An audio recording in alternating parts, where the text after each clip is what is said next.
প্রিয় শিক্ষার্থী, আসসালামু আলাইকুম ওয়া রাহমাতুল্লাহি ওয়া বারাকাতুহু। আজকে তোমরা অনেকগুলো ক্লাস করেছো আমি জানি, কিন্তু যেহেতু আমাদের সামনে ক্রিয়েটিভ পরীক্ষা এবং বাংলা সেকেন্ড পেপারের যে লিখিত অংশগুলো, বিশেষ করে নির্মিতি অংশগুলো, তোমাদের কার কোথায় সমস্যা আছে সেই সমস্যাগুলো আমি একটু দেখবো এবং কোন কোন অংশগুলো পড়বে সেই অংশগুলো আমি একটু বলে দেবো।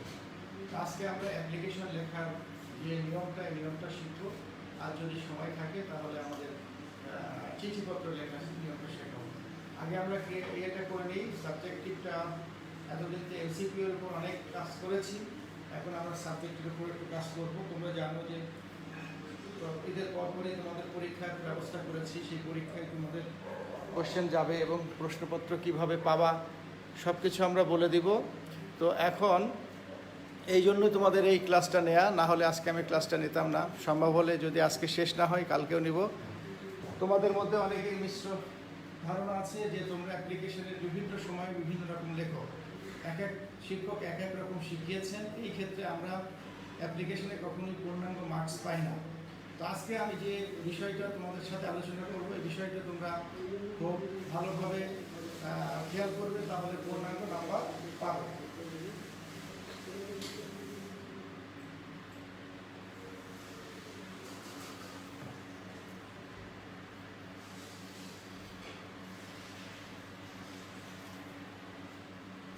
তাহলে কি হলো, আমরা প্রথমেই বললাম পত্র লিখন। পত্র লিখনে আমরা বললাম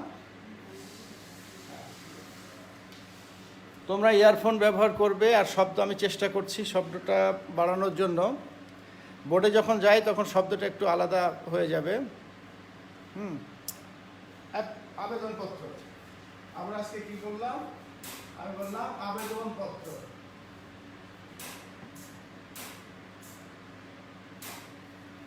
মনে রাখতে হবে, আবেদনপত্র হচ্ছে এটা ফর্মাল লেটার, অর্থাৎ এটা অ্যাপ্লিকেশন।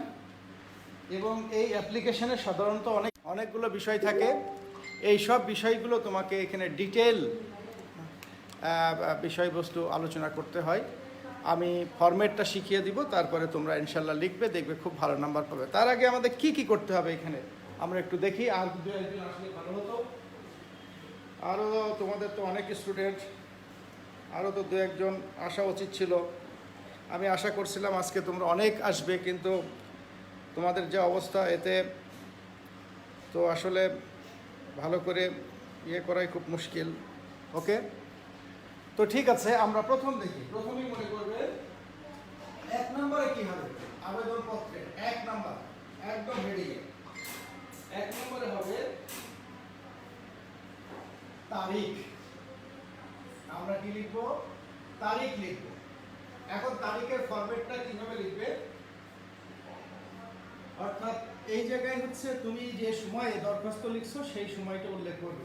তারিখ কখন লিখবে, তারিখ হচ্ছে মনে রাখবে যে সময়ে দরখাস্তটা লিখছো,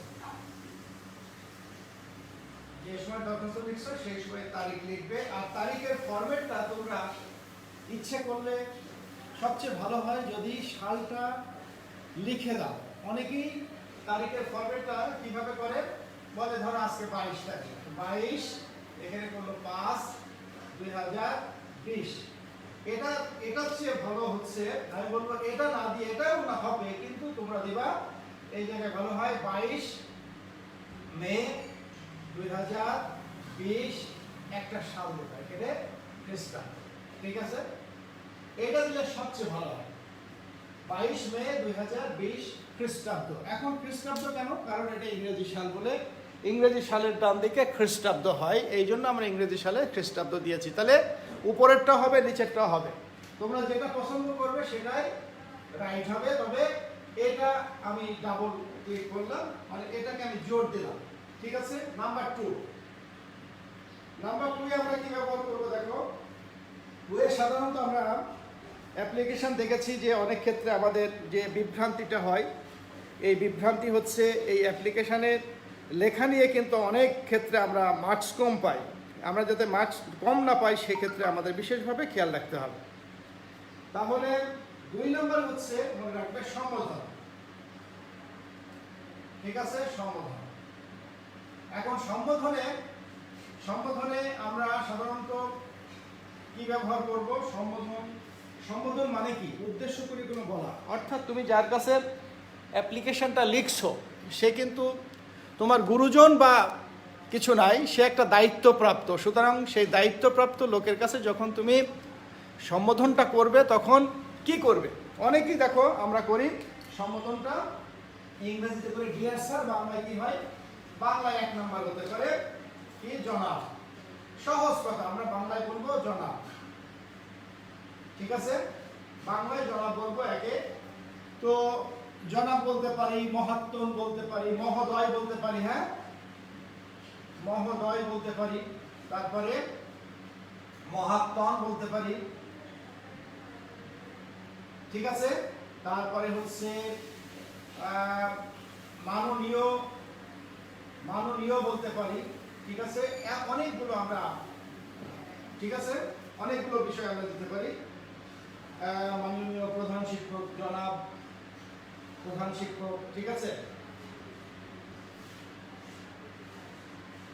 তাহলে এই জায়গায় কি হবে? আমাদের বরাবরের জায়গায় আমরা সম্বোধন সূচক চিহ্ন দিব। সম্বোধন সূচক চিহ্ন দেওয়ার পরে আমরা এখানে কি ব্যবহার করব? এই অংশটা দিলাম। তবে আমি মনে হয় আমরা এইটা ব্যবহার করব, আর এগুলো আমাদের ব্যবহার করার দরকার নেই, ঠিক আছে? 2 নম্বরে কোনো কিছু ব্যবহার করার দরকার নেই, আমরা একটাই ব্যবহার করব, 2 নম্বর। আর অনেকেই এই ক্ষেত্রে 2 নম্বরে কি করে? সম্বোধনের উপরে যে অংশটা, সম্বোধনের উপরের একটা অংশ থাকে, হ্যাঁ এইটা আমাদের ভুলে গেছি। সম্বোধনের উপরে একটা অংশ থাকে, এটা আমরা, এটা সাধারণত 2 নম্বর, যদি না এটা 3 নম্বরে হয়। আর 2 নম্বরে যেটা হয় সেটা একটু লিখে দিই। 2 নম্বরে আমাদের আগে করা উচিত ছিল। 2 নম্বরে কি হবে? 2 নম্বরে আমরা ব্যবহার করব যে স্থানের নাম, অর্থাৎ যে স্থানে, স্থানের নাম বর্ণনা, নাম বর্ণনা। তুমি কোন স্থানের নাম লিখছো সেই স্থানের নাম বর্ণনা করবা, যে বরাবর, সেই ক্ষেত্রে তুমি এই জায়গায় ব্যবহার করবে বরাবর শব্দটা ব্যবহার করবে, ঠিক আছে? বরাবর স্থানের নাম, অর্থাৎ ধানমন্ডি কোথায় অবস্থিত সেই স্থানের নামটা এই জায়গায় ব্যবহার করবে। তারপরে 3 নম্বর, 4 নম্বর গেল। 4 নম্বরে কি হবে দেখো? 4 নম্বরে আমরা সাধারণত ব্যবহার করব, আমি আরো একটু কেটে দিয়ে লিখলে ভালো হতো, দরকার নেই। 4 নম্বরটা আমরা যেটা আসবো সেটা হচ্ছে এই যে, এটা তো হয়ে গেল 3 নম্বরে, এটা হচ্ছে তোমার 2 নম্বরে যাবে, এটা 3 নম্বরে যাবে। 4 নম্বরে আমরা মূল স্ট্রাকচার। তো মূল স্ট্রাকচার শুরু করার সময় আমাদের যে ব্যবহারটা করতে হবে সেটা হচ্ছে, সবাই দেখতে পাচ্ছ কিনা দেখো,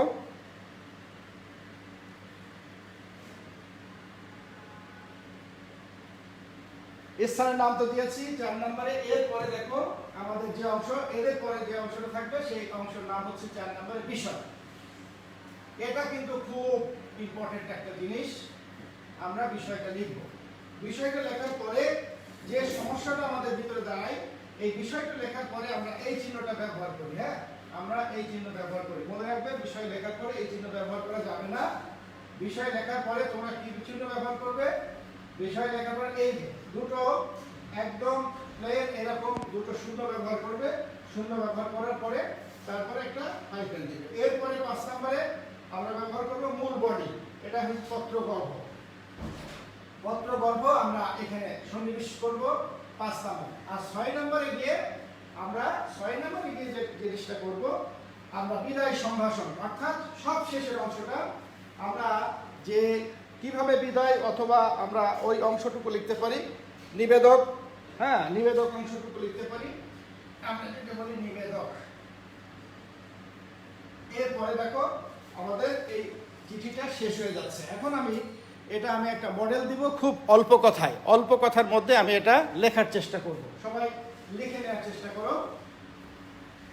আমি পুরো আবেদনপত্রটাই লেখার চেষ্টা করব। এটা খুব তোমাদের জন্য ইম্পর্টেন্ট। ধরো আবেদনপত্রটা লিখে একটা মার্জিন টানবে, সুন্দর করে একটা মার্জিন টানবে। আমি মার্জিনটা টেনে দিলাম, হ্যাঁ মাস্ট, গুড। এরপরে দেখো মার্জিনটা এইভাবে টানবে, ডান দিকে কোনো মার্জিন টানার দরকার নেই, এর ভিতরেই লিখবে। ধরো তোমার এটা আসছে সাধারণত 3 নাম্বার, তখন তুমি লিখবে 3 নাম্বার প্রশ্নের এটা আছে ধরো ক নাম্বারে ক, এই ব্যাস, আর কিছু দিবে না। দেওয়ার পরে তুমি কি লিখবে, ছোট্ট করে আমরা লিখবো তোমাদের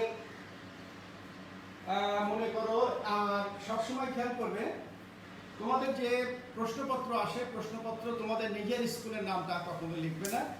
সবসময় স্কুল সাধারণত তোমরা বইয়ে যে অ্যাপ্লিকেশনগুলো করা আছে এই অ্যাপ্লিকেশনগুলো থেকে যে কোনো একটা স্কুলের নাম মনে রাখবে, তাহলে তোমাদের জন্য খুব সুবিধা হবে। আদারওয়াইজ আর না হলে যদি প্রশ্নপত্রে বেশিরভাগ ক্ষেত্রেই কিন্তু স্কুলের নামটা দিয়ে থাকে। কিভাবে দেওয়া থাকে বলে, মনে করো তুমি সবুজ, তুমি একে বিদ্যালয়ের অষ্টম শ্রেণীতে পড়ো, তুমি বিদ্যালয় থেকে ছাড়পত্র নিবে, প্রধান শিক্ষকের কাছে একটা দরখাস্ত করো, এরকম একটা ইয়ে আসে। তাহলে এবং সেই ক্ষেত্রে তোমার রোল নম্বর কখনো কখনো দিয়ে দেয়, নাম দিয়ে দেয়, সেকশন দিয়ে দেয়, ওই অনুযায়ী করবে। আর যদি সেটা না করা থাকে তাহলে তুমি তোমার মতো লিখবে, তবে দয়া করে কেউ তুমি নিজের স্কুলের নামটা লিখবে না।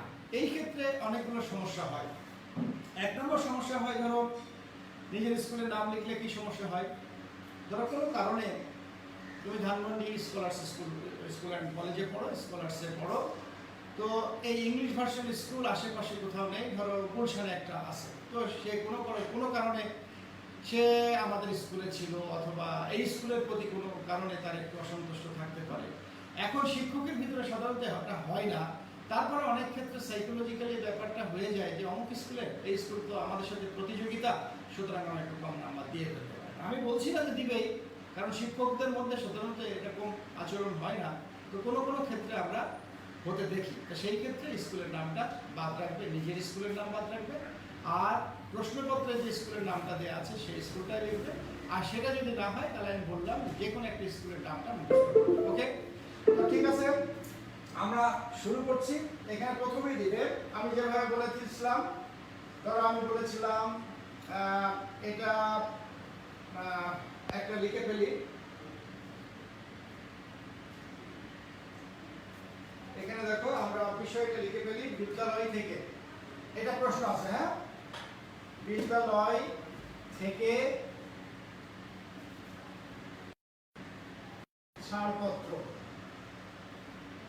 ছাড়পত্র নেওয়ার জন্য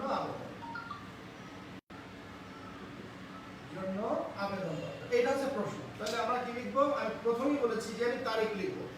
তাহলে তারিখটা কি, আমি তারিখটা একেবারে সব কিন্তু লেফট ফ্রন্টে, অর্থাৎ সব তুমি বাম দিকে। এখন আগে যে প্যারা সিস্টেম করা হতো, কিন্তু আধুনিক যে অ্যাপ্লিকেশনে কিন্তু প্যারা সিস্টেম নাই, মনে রাখবে এটা একেবারে লেফট সাইড থেকে, এটা আমেরিকান সিস্টেম বলা হয়। হ্যাঁ, তাহলে এই জায়গায় প্রথমে লেখো তারিখ, আমি এখানে লিখলাম তারিখ, ঠিক আছে। তারিখ লেখার পরে তারিখটা নিচে লিখবে, নিচে আজকে কত আমি বললাম, তারিখ হচ্ছে 22, তাহলে 22 মে 20, আমি বলেছি একটা খ্রিস্টাব্দ কথাটা জুড়ে দিই। ওকে, এরপরে দেখো একটা স্পেস রাখবে, একটা সামান্য একটা গ্যাপ রাখবে, আমি গ্যাপটা তৈরি করে দিই। এই তো হচ্ছে, একটু অপেক্ষা করো, এখন কি হয় দেখো, আবার ঠিক হয়ে যাবে। আসলে সবই তো একটু বড় করে লিখছি আমি, তাহলে দেখতে পাবে।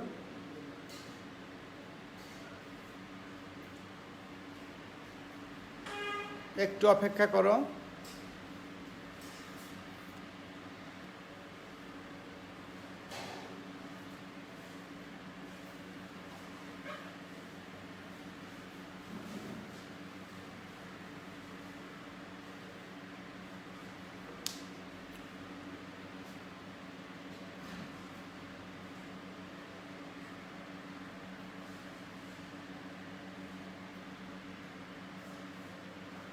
হ্যাঁ, একটু অপেক্ষা করো, আমি নিজেও দেখছি যে একটু সমস্যা হচ্ছে, আমি অপেক্ষা করছি এই জন্য। ওকে, হ্যাঁ, আস্তে আস্তে ঠিক হচ্ছে, এখন দেখো ঠিক হয়ে যাবে। এখন দেখো বরাবরের পরে একটা ছোট্ট গ্যাপ দিতে হবে, গ্যাপ দেওয়ার পরে এই জায়গায় লিখবে, এখানে লিখবে বরাবর, কথাটা দেখো একদম স্ট্রেট, বরাবর। এখানে কিন্তু কমা দিয়ে কোনো জায়গায় কমা ব্যবহার করছি না, খুব খেয়াল করবা। এখন কার কাছে লিখবো, প্রধান শিক্ষক, এখানে লিখে দাও বরাবর প্রধান শিক্ষক, ঠিক আছে। ওকে, এরপরে তোমাদের একটা স্কুলের নাম দিলাম, ধরো এখানে আছে, এখানে দিলাম তোমাদের বইয়ে আছে নাকশাল জমির উদ্দিন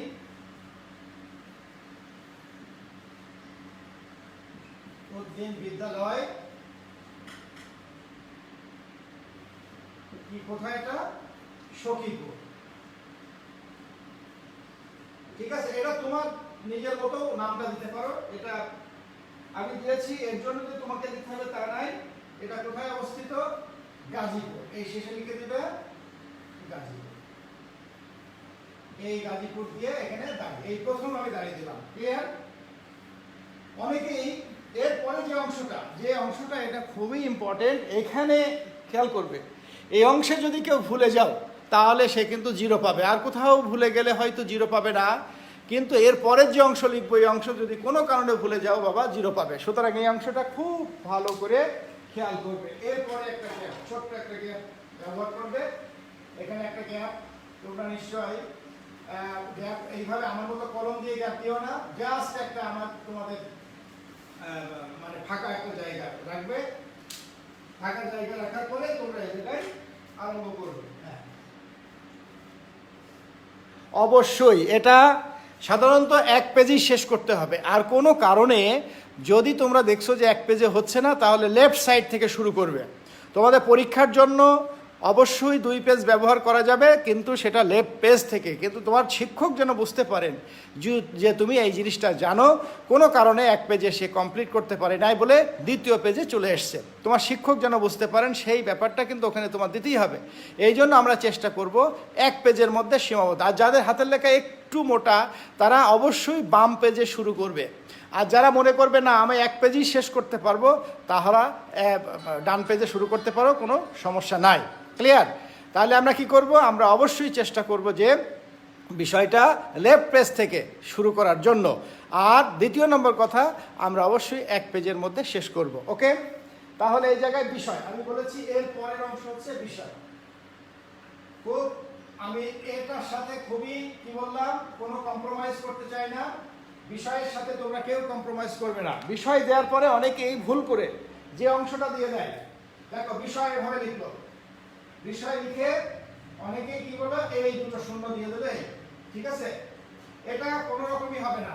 এটা যারা করবা তারা কিন্তু কি করবে, ওটা তো কিন্তু একটা অল্প মানে ওখানে কিন্তু আমরা যে দিলাম ডান দিকে যে 2টো শূন্য দিলাম, এই শূন্যটা কিন্তু জ্যোতির্চিহ্ন হয় না।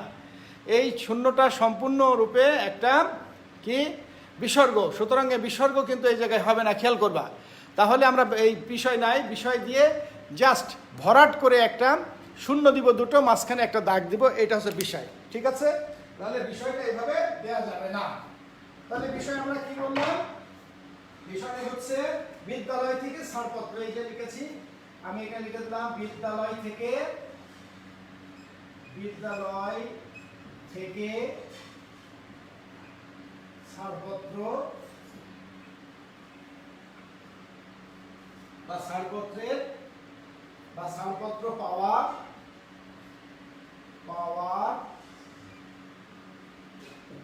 আবেদন।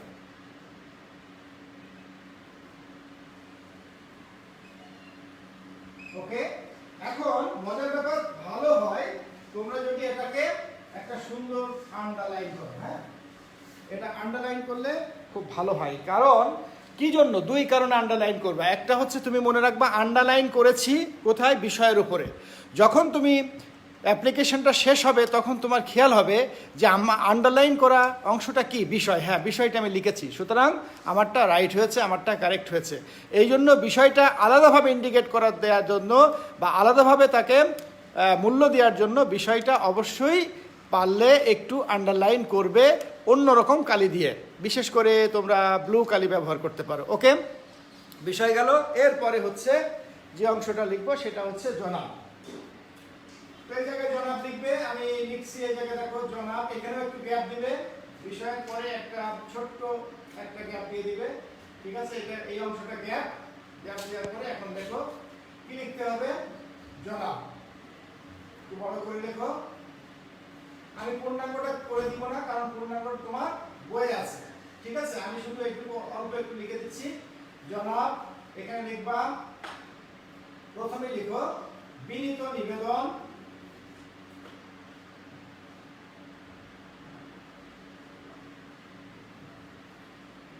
হ্যাঁ আমি বলছি তারিখ ওয়ার্ডটা লিখতে হবে। যদি বাংলায় লিখো, যদি বাংলায় আমি যেভাবে লিখে দিয়েছি তারিখ 22 মে 2020, তাহলে উপরে তারিখটা লিখবে। আবার কেউ যদি মনে করো তারিখ লিখে একটা ড্যাশ দিয়ে তারিখের ডান দিকে লিখবে, রাইট। আবার কেউ যদি লেখো তারিখ দিয়ে আমি নিচেই লিখবো, রাইট। যে ফরম্যাটই লিখবে রাইট, কিন্তু লিখতে হবে। ওকে, এখানে দেখো আমি বড় করে লিখে দিচ্ছি, জনাব বিনীত নিবেদন, এই যে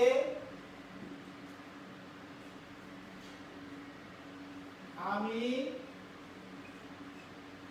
আপনার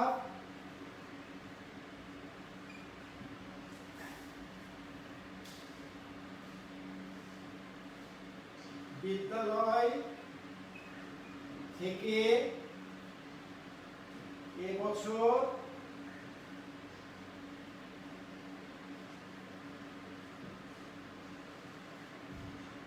জেএসসি পরীক্ষায়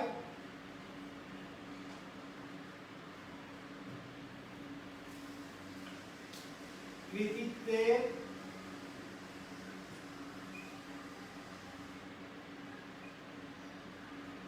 সাথে উত্তীর্ণ হয়েছে।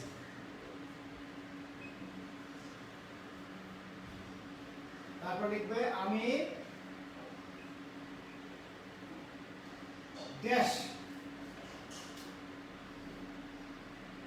বিদ্যালয়ে ভর্তি হতে চাই। তারপরে লিখলে, লেখার পরে অতএব ঘরটা একটু গ্যাপ দিয়ে লিখবা, এই জায়গায় লিখবা অতএব। অতএব বুঝতে পেরেছো, ডট ডট দিয়ে দিলে শেষ হয়ে গেল। এখন যে সমস্যাটা এই জায়গাটা এসে নিবেদনে যে সমস্যা হয়, এখানে লিখবা নিবেদক। এই জায়গায় অবশ্যই তোমরা এই অংশটা লিখবা, কিন্তু তোমাদের বইয়ে নাই। আপনার একান্ত অনুগত ছাত্র হলে ছাত্র, আর ছাত্রী হলে যেটা যেটা যেটা তুমি সেটাই দিয়ে দেবে। হ্যাঁ, তারপরে কি নাম, কি বললে রাকিব, হয়তো তোমার নাম রাকিব। তারপরে শ্রেণী দিবা, শ্রেণী অষ্টম, রোল রোল ধরো 1, সেকশন, সবকিছু দিবা। ঠিক আছে, এই শেষ হয়ে গেল। কিন্তু তোমাদের বইয়ে যে অংশটা নাই, সে অংশটা আমি বলি, নিবেদক অংশটা নাই। এই নিবেদক অংশটা খুবই ইম্পর্টেন্ট। তোমরা জানো যে একটা শিক্ষককে খুশি করতে হলে তোমার নিবেদক অংশটা লিখতেই হবে। কারণ তুমি কি লিখছে, আপনার একান্ত অনুগত ছাত্রছাত্রী। মনে রাখবে, ছাত্র এবং ছাত্রী সবসময় শিক্ষকের অনুগত হয়, কিন্তু এটা কখনোই অফিসিয়াল লেটারে কখনোই অনুগত শব্দটা কেউ ব্যবহার করে না। এইটা একটু খেয়াল করবা। আমরা যেহেতু এই জায়গায় বইয়ে তোমরা দেখবা যে অনুগত শব্দটা নেই, তার জন্য কিন্তু তোমরা অনুগত শব্দটা লিখবা না, এমন কিন্তু না। ক্লিয়ার? এইভাবেই লিখবা। এখন আমরা একটু ইম্পর্টেন্ট দিচ্ছি, কোনগুলো তুমি পড়বা। ঠিক আছে, ইম্পর্টেন্ট এখানে লিখে নাও। আমি বলেছিলাম যে তোমাদের পরীক্ষার জন্য সাজেশন বা ইম্পর্টেন্ট দিব, লাল কালি দিয়ে দিলাম, ভেরি ভেরি আই। নাম্বারগুলো লেখো, আমি তোমাদের বইগুলো দেখে বলছি।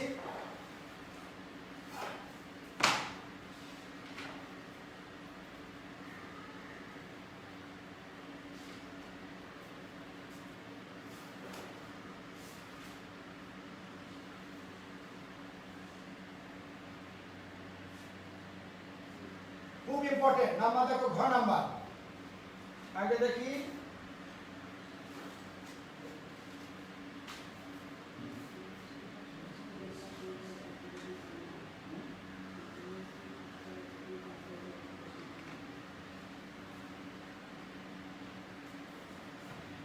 জেএসসি পাশ করে তুমি কোথায় যাবা?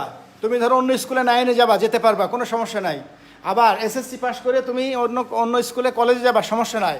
অথবা ছাড়পত্র তোমার বাবা জেএসসি পাশ করার পরে অন্য কোনো স্কুলে ট্রান্সফার হয়েছে, নিতে হবে।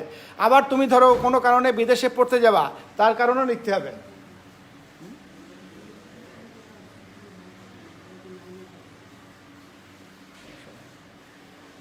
ওটা ঠিক আছে, তুমি ওটা অষ্টম শ্রেণী, এখনও তুমি অষ্টম শ্রেণী আছো, যখন তুমি পরীক্ষা দিবে তখন জেএসসি পাশ করবে, তখন তোমার জেএসসি ধরা হবে, তার আগে নাই। আর এখানে অষ্টম শ্রেণী লিখেছি কারণ এখন তুমি অষ্টম শ্রেণীতে পড়ো। আচ্ছা এখন দেখো, আরে বাবা ওটা তো উপরেরটা ক্লাসের নাম, আর নিচেরটা আমি উপরেরটা ক্লাসের নাম, ওটা হচ্ছে বেসিক ক্লাসের নাম। এরপরে দেখো, এখন আমরা এটা পড়ার পরে ভিভিআই দিয়েছি, তোমরা অবশ্যই 4টে আছে মনে হয়, এর মধ্যে খ নাম্বার এবং ঘ নাম্বার, এই দুটো অবশ্যই পড়বা। খ নাম্বার এবং ঘ নাম্বার মোস্ট ইম্পর্টেন্ট।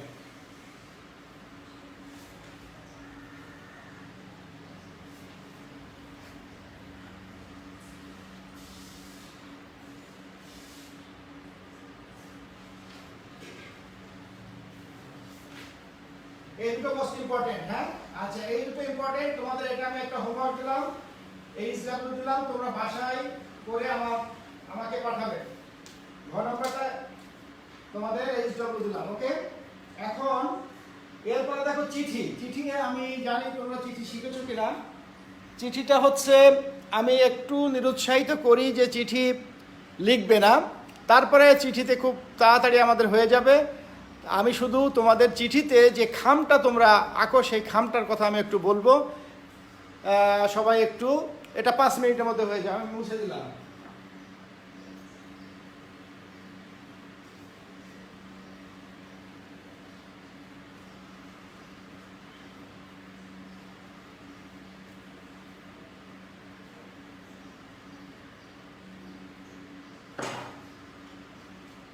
এটা হচ্ছে নাম ব্যক্তিগত পত্র। ব্যক্তিগত পত্রে তোমরা জানো যে দুটো নিয়ম ছিল। আগে একটা নিয়ম ছিল, যে নিয়মটা পুরাতন নিয়ম বলা হয়, সেই নিয়ম থেকে আমরা বেরিয়ে আসছি, সেটা বিভিন্ন অংশ বিভিন্ন জায়গায় যেত। এখন আমরা প্রথমেই কি করব, বাম দিক থেকে শুরু করব। তোমাদের বইয়ে যেভাবে আছে সেইভাবেই শুরু করব। এখানেও বেশ কয়েকটা নাম্বার আছে, নাম্বারগুলো আমরা একটু ভালো করে দেখব। তোমাদের বইয়ে অবশ্য এটা সবগুলো ডান দিক থেকে লেখা আছে। হ্যাঁ, তোমাদের বইয়ে কি আছে, 1 নম্বরে ডান দিকে, আমি বাম দিকে লিখলে সমস্যা নাই, তাই চিঠির 1 নাম্বার। 1 নাম্বার স্থান হবে স্থান এবং তারিখ। স্থান তারিখ মনে রাখবে, স্থান এবং তারিখ লিখতেই হবে, যে স্থান থেকে লিখছো এবং যে তারিখ থেকে লিখছো। এবং অনেকেই ওটা সময়টুকু লিখে দেয় নিচে, তাতে কোনো সমস্যা নেই, স্থান এবং তারিখটা মাস্ট। 2 নম্বর যে অংশটা হবে, 2 নম্বরে আমরা দিতে পারি হচ্ছে সম্মান।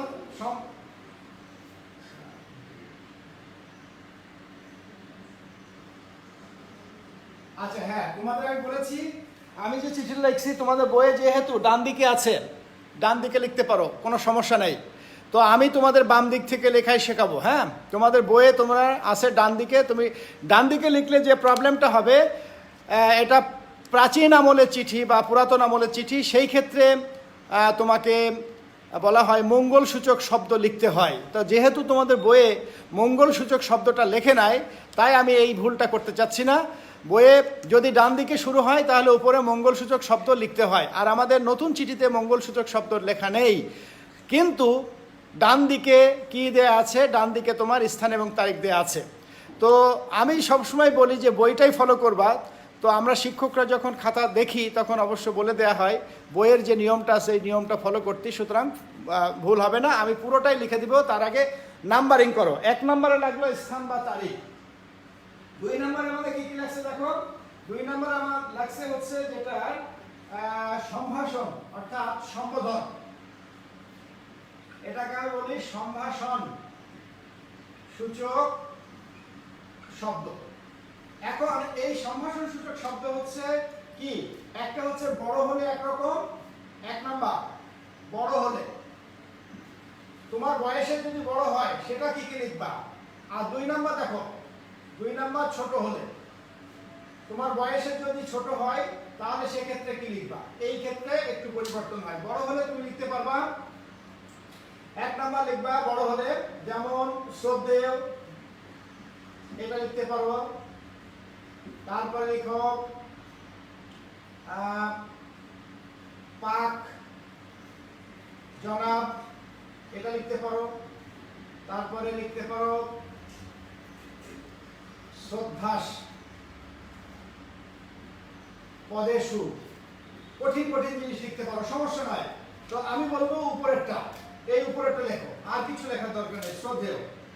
আর যদি তোমার বয়সে ছোট হয় তাহলে সেক্ষেত্রে কি করবা, তাহলে তুমি একদম স্ট্রেট লিখে দাও। বয়সে যদি তোমার ছোট হয় তাহলে লিখবা স্নেহে অথবা স্নেহাশিস।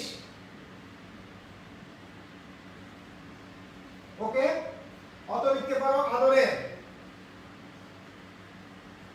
ওকে, তাহলে তুমি তোমার বড় ভাইয়ের কাছ থেকে লিখবে, অথবা তুমি তোমার বাবার কাছে চিঠি লিখবে, অথবা তোমার কোনো প্রিয় শিক্ষকের কাছে চিঠি লিখবে, তখন তুমি অবশ্যই উপরে শব্দটা শ্রদ্ধেয়, পাক জনাব, শ্রদ্ধাস পদেশু।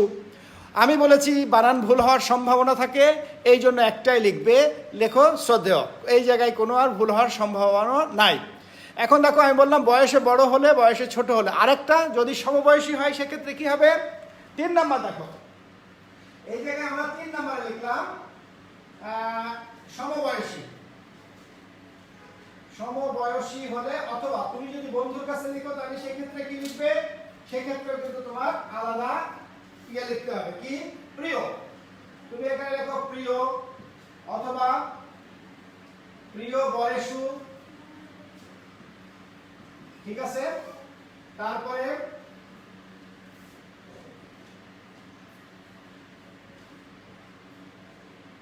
প্রিয়তম, ওকে, এই জাতীয় লিখতে পারে। কিন্তু কখনোই এই জিনিসগুলো লিখতে পারবে না, বিদেশি কোনো সম্বোধন লেখা যাবে না। কি বিদেশি সম্বোধন, হাই, তারপরে হ্যালো, তারপরে ওহে, ও হাই ইত্যাদি, এইগুলো কখনোই লেখা যাবে না। তাহলে আমরা কি করলাম, বিদেশি সম্বোধন লেখা যাবে না বাংলা চিঠির মধ্যে। এটা সম্পূর্ণরূপে রহিত করা হলো, এটা তোমরা টোটালি বন্ধ করবে। তাহলে আমাদের 2 নম্বরে কি হলো, সম্ভাষণ সূচক আমরা লিখে ফেললাম। বড় হলে এক ধরনের লিখব, ছোট হলে এক ধরনের লিখব, সমবয়সী হলে এক ধরনের লিখব। বড় হলে আমি টিক দিয়েছি শ্রদ্ধেয়, আর ছোট হলে আমি লিখেছি এখানে স্নেহের লিখবা, কারণ এই জায়গায় এই সমস্ত জায়গাগুলো বানান ভুল হওয়ার সম্ভাবনা আছে। এবং সমবয়সী হলে লিখবা প্রিয়, ব্যাস, কোনো বিদেশি সম্বোধন আমরা ব্যবহার করব না। গেল 2 নাম্বার। 3 নাম্বারকে আমরা বলি, 3 নাম্বারকে আমরা বলি পত্রগর্ভ। মনে রাখবে, গর্ভাংশ বা পত্রগর্ভ একটা মূল থিম হয়, যেটা তোমার ব্যক্তিগত বিষয়গুলো অথবা খোঁজ নেওয়া অথবা পরিবার সম্পর্কে অন্যান্য তথ্য গ্রহণ করা, এই সমস্ত বিষয়গুলো যেখানে আলোচনা করা হয় সেটার নাম হচ্ছে পত্রগর্ভ।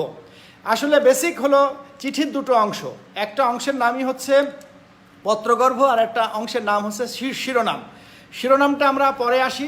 তাহলে আমরা এখানে যা করলাম, এরপরে এই 2 নম্বরে যেটা আমরা বললাম 3 নাম্বার অংশের নাম হচ্ছে পত্রগর্ভ। আমরা এখানে ব্যবহার করব পত্রগর্ভ। পত্রগর্ভ কি, যে গতকাল তোমার চিঠি পেয়েছি, তোমার চিঠিতে জানতে পারলাম যে তুমি খুব পরীক্ষায় ভালো করছো, আমি দোয়া করি তুমি আরো ভালো করো। ক্লিয়ার, শেষ হয়ে গেল। এরপরে সব শেষে যেটা হবে সেটা বিদায় সম্ভাষণ। 3 নাম্বার, 4 নাম্বার গেল। 4 নাম্বার চলে আসো, এটা আমরা দেব বিদায় সম্ভাষণ। ঠিক আছে, কি নাম দিলাম, বিদায় সম্ভাষণ। তাহলে বিদায় সম্ভাষণ মজার ব্যাপার হচ্ছে ঠিক এর অপোজিটে। ঠিক অপোজিটে বলতে আমরা এখানে দেখা যাচ্ছে 1 নাম্বার, এই যে 1 নম্বরে বড় হলে ঠিক উল্টোটা হয়ে যাবে। এখানে কি হবে, ওই অনুযায়ী হবে। যদি বড় হয়, 1 নাম্বার যদি বড় হয়, তুমি যার কাছে সে যদি বড় হয় সেটা হবে একরকম হবে। যদি 2 নম্বরে ছোট হয় তাহলে কি হবে, ছোট হয়। 3 নাম্বার যদি বন্ধু হয়, অথবা সমবয়সী হয় তাহলে কি হবে, ঠিক উপরের অংশটুকু। উপরে যদি শ্রদ্ধেয় দাও নিচেই দিবে স্নেহের, উপরে যদি স্নেহের দাও নিচেই দিবে শ্রদ্ধেয়। ছোট হলে উপরে যদি স্নেহের দাও নিচেই হবে শ্রদ্ধেয়। আর বন্ধু বা সমবয়সীর ক্ষেত্রে কোনো পরিবর্তিত হবে না। উপরেও প্রিয় হতে পারে, ইতি তোমার প্রিয় অমুক, এই হতে পারে, সমস্যা নাই। তাহলে আমরা কি হলো, একদম সর্বশেষ যে অংশটা পেলাম 5 নাম্বার, এই 5 নাম্বারে যে অংশটা আমরা পাচ্ছি সেই 5 নাম্বারের অংশটা 4 নম্বর অংশ। কোনো পরিবর্তন কি, উপরেরটা ঠিক ভাইস ভার্সা, আমাদের বয়স অনুযায়ী। আমি যদি তোমার আব্বুর, ধরো তুমি তোমার আব্বুর কাছে লিখছো, তাহলে উপরে অবশ্যই লিখবে শ্রদ্ধেয় আব্বু, আর নিচে যখন লিখবে ইতি তোমার স্নেহের অমুক। আর যদি তুমি ধরো তোমার ছেলের কাছ থেকে লিখছো, অর্থাৎ তোমার বাবা তোমার কাছ থেকে লিখবে, তোমার কাছে লিখবে, তখন লিখবে স্নেহের তোমার নাম লিখবে, আর নিচে লিখবে ইতি তোমার শ্রদ্ধেয় বাবা। ওকে, আশা করি বুঝতে পেরেছো। ওকে, এখন আমরা লাস্ট নাম্বারটা 5 নাম্বার, এটা খুব ইম্পর্টেন্ট। এই ইম্পর্টেন্ট এই জন্যই বলছি যে এটার উপর অনেক কিছু ডিপেন্ড করে। ডিপেন্ড করে কি, যেটাকে আমরা বলি শিরোনাম। দেখো শিরোনামের দুটো অংশ, অনেকে হয়তো জানো না শিরোনামটা কি। শিরোনাম,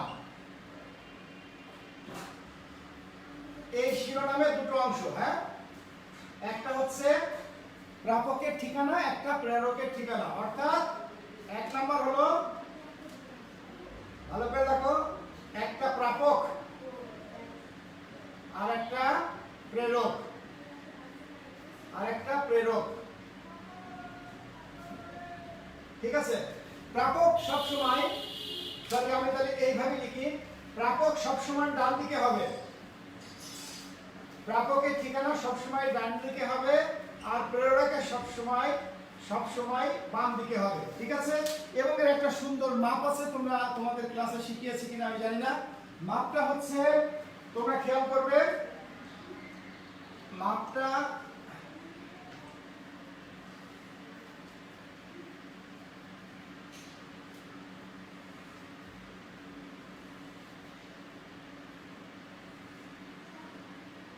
ওকে, এইদিকে হচ্ছে 3.5 ইঞ্চি, হ্যাঁ, এইদিকে থাকবে 3.5 ইঞ্চি, আর এইদিকে থাকবে 5.5 ইঞ্চি। কেউ যেন ভুলবে না, 5.5 ইঞ্চি। অর্থাৎ তাহলে এদিকেও কত, এদিকেও কিন্তু সেম, এদিকে কত, 5.5 ইঞ্চি। এখন এটা যখন লিখো না, লেখা যাবে না কিন্তু। আর এখানে একটা কি হবে, এখানে একটা বক্স হবে এবং সেটার মধ্যে ডাক টিকিট লেখা থাকবে, সেটার একটা মাপ আছে। সেই মাপটা কত, টোটাল এদিক ওদিকে সব সময়ের জন্য 1 ইঞ্চি, ঠিক আছে। এদিকেও 1 ইঞ্চি, এদিকেও 1 ইঞ্চি। খেয়াল করবে, এটা যদি না হয় তাহলে কিন্তু তোমার সুন্দর হবে না, হ্যাঁ, সব দিক থেকে 1 ইঞ্চি হবে। এখন আমরা কিভাবে, তোমাদের স্কেল আছে, স্কেল দিয়ে তোমরা মাপবে, মাপার পরে এটা করবে। এখন মজার ব্যাপার হলো, অনেক সময় চিঠিটা একটু সুন্দর করে, এটা কিচ্ছু না করলেও হবে। আমি বলেছি প্রাপক হবে ডান দিকে, এখান থেকে কি করবে, প্রাপক, এখানে লেখা প্রাপক, আর প্রেরক, ঠিক আছে। মাঝখানে একটু অন্যরকম কালি দিয়ে এটা একটু ভাগ করে দিবে, হ্যাঁ, এইভাবে একটু ভাগ করে দিলে খুব সুন্দর হয়। প্রাপক কি দিলে,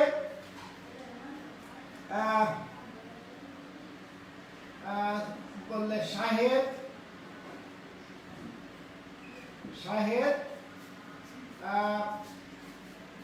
20/1 নিউ মার্কেট, যশোর। ওকে, চলে গেল। প্রেরক 3/2 কলাবাগান, ঢাকা। ওকে, ব্যাস। আর কি হবে, এখানে লিখবে একটা অন্য কালি দিয়ে, এখানে আগেকার স্ট্যাম্প লিখতে পারো, যেহেতু স্ট্যাম্প লেখা থাকে, অনেকেই ডাক টিকিট লিখে, কোনো সমস্যা নাই, আমরা স্ট্যাম্প লিখবো, হ্যাঁ, STAMP, ক্লিয়ার। আমরা অনেকেই এটা কি বলি, ডাক টিকিট লিখে, যে স্যার বাংলা লিখি না, অবশ্যই এটা আমরা স্ট্যাম্প লিখতে পারি, কারণ বাংলাদেশ সরকারি এটা স্ট্যাম্প লেখা ডাক টিকিট আছে, এই জন্য আমরা স্ট্যাম্পটা লিখতে পারি, কোনো সমস্যা নাই। এখন দেখো, ডান দিকে লিখেছি প্রাপক আর বাম দিকে লিখেছি প্রেরক। অবশ্যই যদি তোমরা কোনো কারণে ডান বাম এদিক ওদিক করে ফেলো তাহলে কিন্তু নাম্বার কমে যাবে, নাম্বার খুব কম পাবে। সুতরাং মনে রাখবে যে আমরা কখনোই ডান দিকেরটা বাম দিকে, বাম দিকেরটা ডান দিকে করব না। প্রেরকের ঘরে বাম দিকে এবং ডান দিকে যেটা আছে প্রাপকের ঘর, আমরা খেয়াল করব প্রেরক এবং প্রাপকের মধ্যে কোনো যেন ঝামেলা না হয়। আমরা ডাইনে যেটা আছে ওটা এবং আর ডান দিকে যেটা আছে প্রাপকের ঘর সেটা চেষ্টা করতে হয়, যদিও সেটা আনুমানিক হতে পারে, যে তার ঠিকানা, সে কোথায় থাকে, এভরিথিং ক্লিয়ার করে লিখতে হয়। অর্থাৎ একটা পূর্ণাঙ্গ ঠিকানা জানতে হলে বাসা নাম্বারটা থাকে, এলাকার নাম্বার থাকে আর হোম ডিস্ট্রিক্ট থাকে, এই তিনটে জিনিস অবশ্যই থাকে। আর বাম দিকেরটা যেটা প্রেরক বলেছি, এটার প্রেরক ক দিলে হতো, প্রেরক দিয়ে ক দিয়ে তুমি যদি শেষ করতে তাও কিন্তু এখানে সমস্যা হতো না, কিন্তু তোমার ডান দিকের অংশটা পূর্ণাঙ্গভাবে লিখতে হবে। আরেকটা মনে রাখবে, যদি তুমি কারো কাছে, এটা যদি তোমাদের বইয়ে নাই, তারপর আমি বলে দিই, তোমরা কোনো কারণে তোমাদের কোনো ভাই বিদেশে থাকে, তার কাছে তুমি একটা চিঠি পাঠাবে, তখন এই চিঠির উপরের ভিতরে কিন্তু তুমি বাংলায় লিখতে পারবে, কিন্তু চিঠির উপরে যে অংশ আছে, উপরের অংশটাকে শিরোনাম অংশ, এই শিরোনাম অংশের কোনো জায়গায় বাংলা ব্যবহার করতে পারবে না, এটা ইন্টারন্যাশনাল ভাষা ব্যবহার করতে হবে। তাহলে সেই ক্ষেত্রে কি লিখতে হবে? সেই ক্ষেত্রে লিখতে হবে এটা কি, যদি তুমি এটা কারোর কাছে বিদেশ পাঠাও, আমি এখানে বিদেশ পাঠাতে হলে এখানে কি লিখলাম, বিদেশে, বিদেশে, বিদেশে চিঠি পাঠাতে হলে, পাঠাতে হলে অবশ্যই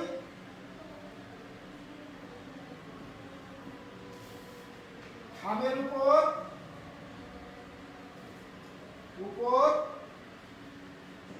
বাই, অন্য কারিতে লিখি বাই এয়ারমেইল লিখতে হবে, এটা লিখবে। আর কি, অ্যাড্রেস বা ঠিকানা, ঠিকানা ইংলিশে লিখবে, ইংলিশে লিখবে। ওকে, সেটা বিদেশি কোনো বন্ধুর কাছে চিঠি লিখতে হলে। ওকে, আমি এখান থেকে একটা ইম্পর্টেন্ট দিয়ে দিই, লেখো ইম্পর্টেন্ট, তারপর শেষ করব। ভেরি ভেরি আই তোমাদের পরীক্ষার জন্য কোনটা কোনটা পড়বে ভালো করে, 4 পয়েন্ট রেখে ক নাম্বারটা অবশ্যই পড়বে। হ্যাঁ, ক বৃক্ষরোপণ, ক নাম্বারটা পড়বে, ক এবং ঘ, এই দুটো থাকবে, এই চারটের মধ্যেই তোমরা পরীক্ষায় পাবে ইনশাল্লাহ। আমি ওখানে খ দিয়েছি আর ঘ দিয়েছি, আর চিঠিতে দিলাম ক এবং ঘ, একটা কম্পিউটার শিক্ষা আর একটা বৃক্ষরোপণ, এর মধ্যে থেকে কিন্তু পরীক্ষায় দেওয়ার চেষ্টা করব। আর আমি নেক্সট ক্লাসে তোমার সারাংশ, সারমর্ম এবং ভাব সম্প্রসারণ লেখার নিয়ম শেখাবো। আর তোমাদের রচনাটা দেওয়া হয়নি, আমি নেক্সট ক্লাসে তোমাদের 4টে রচনা দিব। এই রচনাগুলো পরীক্ষা, এই ঈদের পরে যে পরীক্ষাটা হবে সেই পরীক্ষার জন্য ইম্পর্টেন্ট হবে, তোমরা রেডি থাকবে আর ক্লাসগুলো করার চেষ্টা করবে। আরও তোমাদের জন্য খবর দিয়ে দিই, তোমরা যে 4টে মোট বাংলা পরীক্ষা দিয়েছো এবং এই 4টে পরীক্ষা কম্পাইল করছি আমি নিজে, অর্থাৎ 4টে পরীক্ষায় টোটাল হচ্ছে 200 মার্কস। এই 200 মার্কসের ভিত্তিতে 1 থেকে 10 পর্যন্ত সিরিয়াল করা হবে। ঈদের আগে সম্ভবত দিতে পারবো না, ঈদের পরে সেটা টানিয়ে দেওয়া হবে এবং তারা প্রত্যেকেই একটা প্রাইজ মানি পাবে, অর্থাৎ প্রাইজ বন্ডের দিতে পারি আমরা এখনো, এটা চেয়ারম্যান অ্যাওয়ার্ড হতে পারে অথবা এটা স্কুল থেকে তারা একটা গিফট পাবে। সেটা প্রথম 10 জন, অর্থাৎ এই 200 মার্কসের মধ্যে ধরো কেউ 200-তে 200 পেয়েছে, সে তো ডেফিনেটলি পেল। তা আমরা এটাকে ইয়ে করবো যে এই ফার্স্ট সেকেন্ড থার্ড তাদের একটা ক্যাটাগরি হবে, অর্থাৎ 1 থেকে 3 পর্যন্ত যারা আছো তাদের একটা ক্যাটাগরিতে তারা প্রাইজ বন্ড পাবে, আর যারা